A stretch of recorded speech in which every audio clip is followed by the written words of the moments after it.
Wewe hesabu imekushinda wewe. Hebu tuendelee na kazi. Wacha. Hiyo tutasort. Usisumbue mtoto bana. Haki, asante sana. Sasa niulize. Suzie. Dema kiko hii stage ya mimba si anakuanga na moto mob sana. Najua tu sahi kwanza nikapata demka siwezi wacha. Inakaa tu baraka mingi. Wewe Abel wewe, hebu tuheshimiane. Ni nini hizi unasema? Hata hauna aibu. Bana, wacha kuwa hivyo bana. Wacha kuwa hivyo. Cheki. Mimi najua kuna mali mtu yeye ametoka, si ndio? Na najua unajua pia hizi vitu. Si ati tudanganyane hapa. Kwa nini nadhani haka katoika alitoka wapi? Wewe Abel wewe, tuheshimiane. Wacha hiyo nitakubebea, usijali usikue hivyo. Sitaki. Suzie. Sasa tunakosania kitu ndogo kaa hiyo.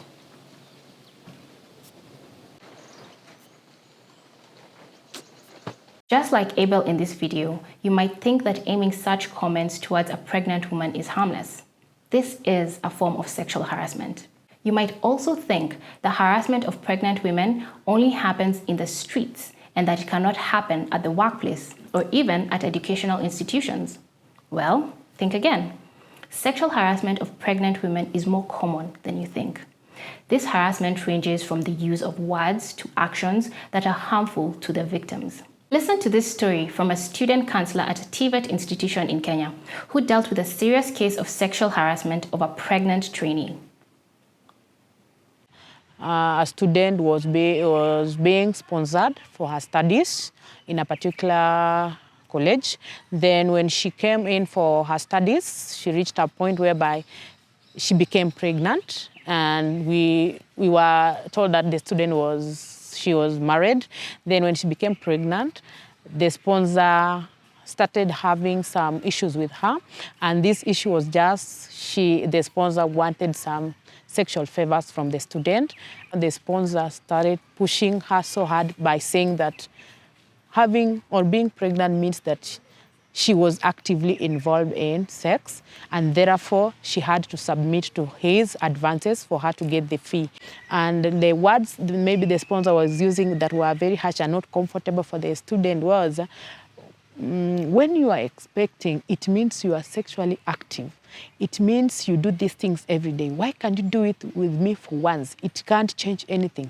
You'll be just fine. It won't take away anything from you. You remain with your baby and everything and your husband. But for me, I need just you for some time and I will leave you.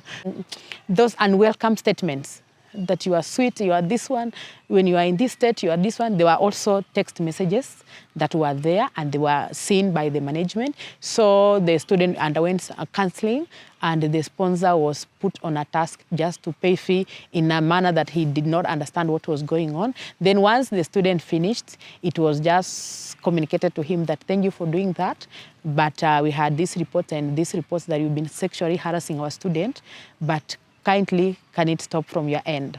But the student graduated and she finished her studies. People that make inappropriate comments or actions towards pregnant women should always be called out.